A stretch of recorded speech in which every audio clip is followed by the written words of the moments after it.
Quality और consistent performance के लिए सिर्फ सिल्वर पंप्स एंड मोटर्स, नाम याद रखना।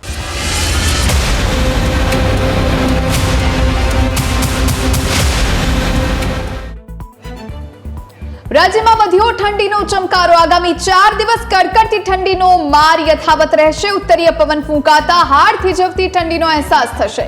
રાજ્યમાં સરેરાશ તાપમાનમાં 4 થી 5 ડિગ્રીનો ઘટાડો નોંધાયો। નલિયા 8.4 ડિગ્રી તાપમાન સાથે સૌથી ઠંડુગાર રહ્યું।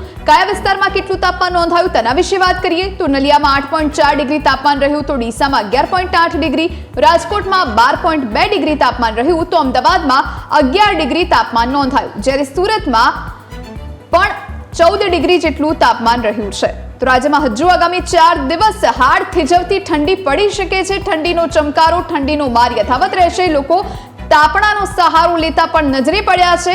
બીજી તરફ ગરમ કપડાનો સહારો લેતા પણ નાના ભૂલકાઓથી લઈ વૃદ્ધો નજરે પડી રહ્યા છે।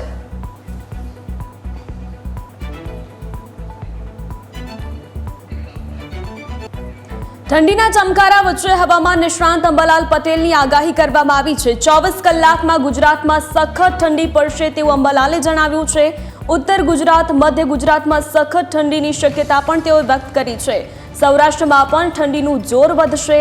કચ્છમાં 10 ડિગ્રી સુધી તાપમાનનો પારો ગગડી શકે છે। અમદાવાદ, ગાંધીનગરમાં રેકોર્ડ બ્રેક ઠંડીની શક્યતા જોવા મળી રહી છે। તો અંબાલાલ કાકા, અહીં આગાહી કરવામાં આવી છે। સૌરાષ્ટ્રમાં પણ ઠંડીનું જોર વધશે તેવી આગાહી અંબાલાલ પટેલે વ્યક્ત કરી છે અને હજુ પણ ઠંડીનો ચમકારો આગળ પણ વધતો જોવા મળશે તેવી આગાહી વ્યક્ત કરવામાં આવી છે। તો હજુ આગામી દિવસોમાં ઉત્તરીય પવનો યથાવત રહેવાના છે, જેના કારણે ઠંડીનો માર પડવાનો છે। સમગ્ર ભારતની સાથે સાથે ગુજરાત પણ છૂટવાશે। આગામી 4 દિવસ ભારે ઠંડી પડશે। આ તરફ હવામાન નિષ્ણાત અંબાલાલભાઈ પટેલ, જેમણે આગાહી કરી છે ઉત્તર ગુજરાત, મધ્ય ગુજરાતને લઈને કે જ્યાં સખત ઠંડીની શક્યતા છે, તો આ તરફ સૌરાષ્ટ્રમાં પણ કોલ્ડ વેવ યથાવત રહેવાનું છે। ઠંડીનું જોર સૌરાષ્ટ્રમાં વધશે। આ તરફ કચ્છની વાત કરીએ, કચ્છમાં 10 ડિગ્રી સુધી તાપમાન ગગડી શકે છે, પારો નીચે આવી શકે છે। આ તરફ અમદાવાદ, ગાંધીનગરમાં રેકોર્ડ બ્રેક ઠંડીની શક્યતા છે। આપણી સાથે હવામાન નિષ્ણાત અંબાલાલભાઈ પટેલ લાઈવ જોડાયા છે। અંબાલાલભાઈ, ખૂબ ખૂબ સ્વાગત છે આપનું ન્યૂઝ કેપિટલમાં। અંબાલાલભાઈ, સૌથી પહેલો સવાલ એ કે આપનું આકલન શું કહી રહ્યું છે?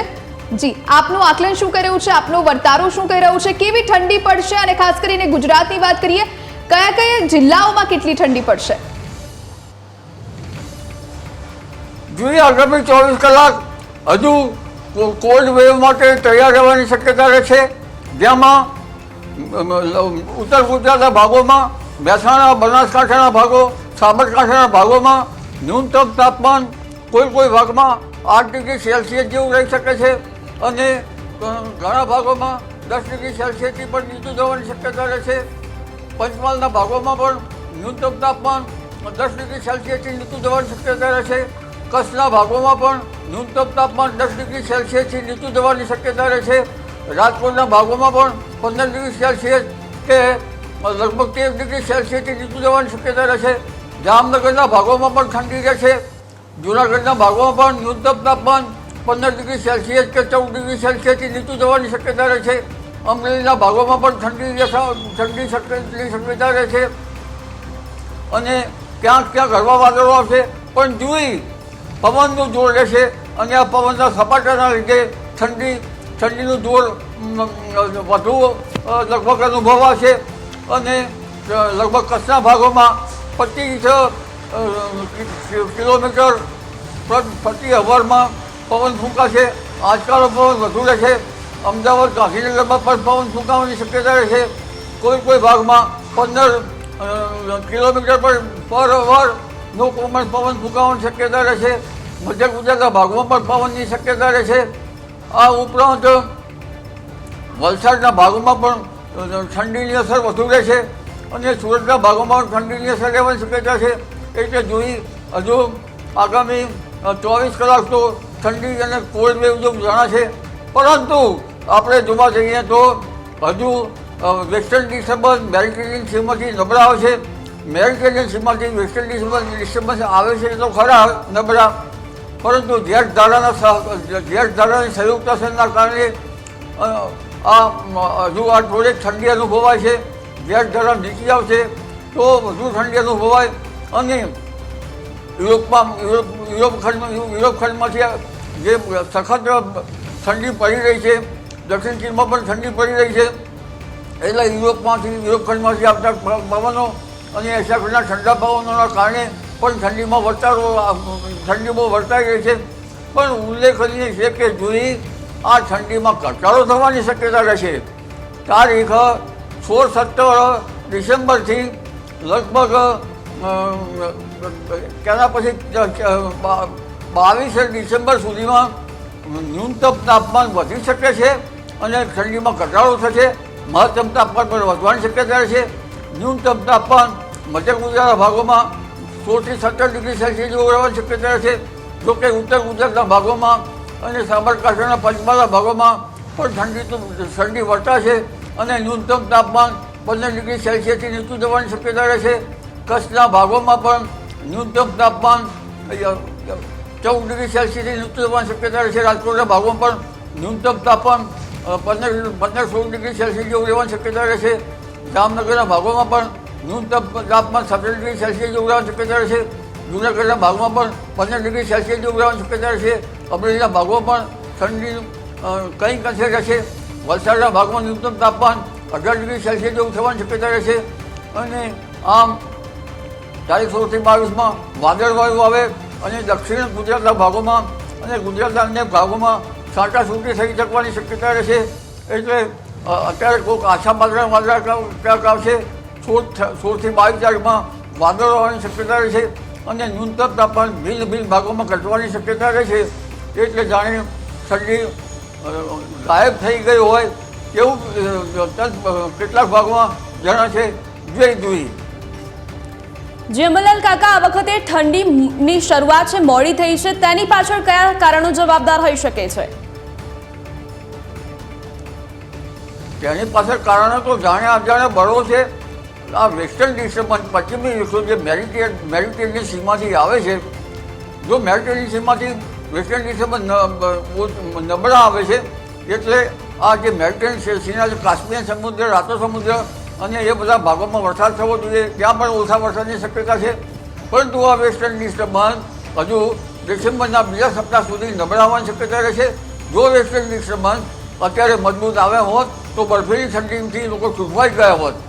પરંતુ તારીખ 23 ડિસેમ્બરથી ડિસેમ્બરના અંત સુધીમાં કદાચ મધ્યમ કક્ષાના 25 વિક્ષોપ આવે અને ગાત્રો સિઝમની ઠંડી પડવાની શક્યતા રહે અને જાન્યુઆરી પર ગાત્રો સિઝમની ઠંડી પડવાની શક્યતા રહેશે. એટલે આ ઠંડી જે છે એ લગભગ 22-23 ડિસેમ્બરથી પુનઃ ઠંડી પડવાની શક્યતા ગણી શકાય ગાત્રો સિઝમની. જે જોઈએ. જી અંબાલાલ કાકા, કારણ કે આપણે જોઈ રહ્યા છે ચોમાસું પણ ભલે મોડી શરૂઆત થઈ અને મોડા સુધી ચાલ્યું અને એ પ્રમાણે ઠંડી પણ હવે મોડી શરૂ થઈ છે, કારણ કે 2 દિવસથી ઠંડીનો ચમકારો છે. જ્યારે આમ જોવા જઈએ તો જનરલી નવેમ્બર એન્ડમાં કે ડિસેમ્બરની શરૂઆતમાં ઠંડીની શરૂઆત થઈ જતી હોય છે. એટલે ઓવરઓલ પેટર્ન બદલાઈ રહી છે. આ બદલાતી પેટર્ન માટે શું જવાબદાર આપના મતે? અત્યારે વિન્ટર મોસમમાં જોવા જઈએ તો બદલાતી પરિસ્થિતિના અંગે મેડિટેરિયન સીમાથી આવતા નબળા વેસ્ટર્ન ડિસ્ટર્બન્સ છે. જો નબળા વેસ્ટર્ન ડિસ્ટર્બન્સ આવ્યા કરશે તો ઠંડી તો પડશે યુરોપ ખંડના ઠંડા પવનો, એશિયા ખંડના ઠંડા પવનોના કારણે. પરંતુ એક મોટો ખતરો રહેશે કે હિમાલયના ભાગોમાં જોઈએ તેવી હિમચાદર બનશે નહીં અને સમર મોન્સૂનમાં એટલે કે ઉનાળામાં ગ્લેશિયર પીગળવાની શક્યતા રહેશે. આવું આગામી ઘણા વર્ષો સુધી ચાલ્યા કરે. જો વાતાવરણ બદલાવ તો હિમાલયમાંથી નીકળતી નદીઓ માટે તેના વહેણ પણ ઓછા થઈ શકે અને લગભગ ઉનાળામાં શરૂઆતમાં પૂર આવી શકે, પણ ધીરે ધીરે તેના વહેણ ઓછા થઈ શકે.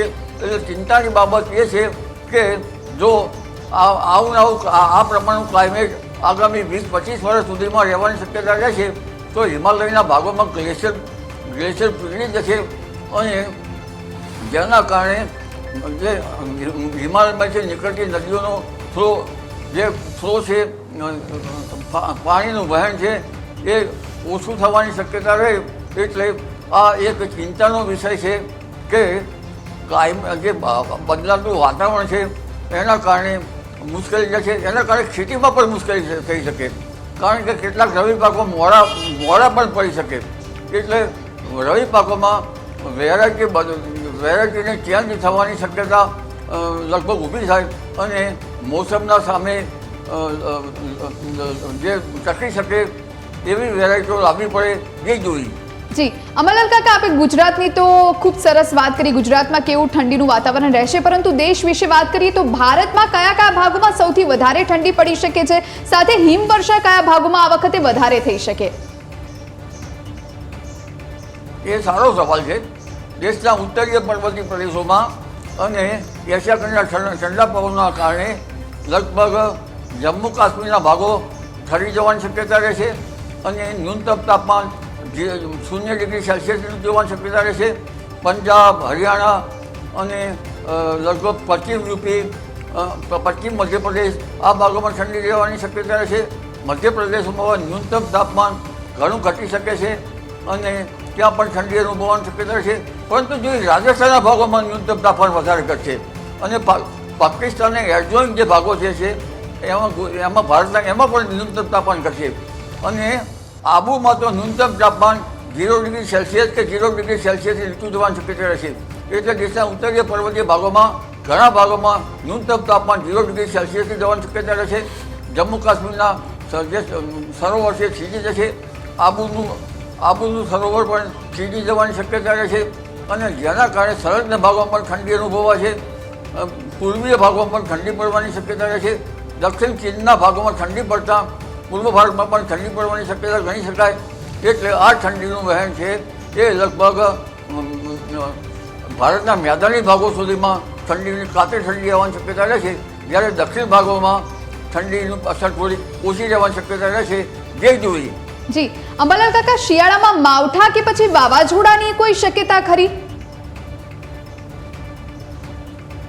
વાવાઝોડામાં હમણાં બંગાળના ઉપસાગરમાં લો પ્રેશર બનશે, વાવાઝોડાની શક્યતા ઓછી છે, પણ કદાચ ડીપ ડિપ્રેશન થઈ શકે અને અરબી સમુદ્રમાં પણ તારીખ 16 થી 22માં કંઈક લો પ્રેશર બની શકે, જેના સંયુક્ત અસરના કારણે ગુજરાતમાં વાદળો આવવાની શક્યતા રહેશે.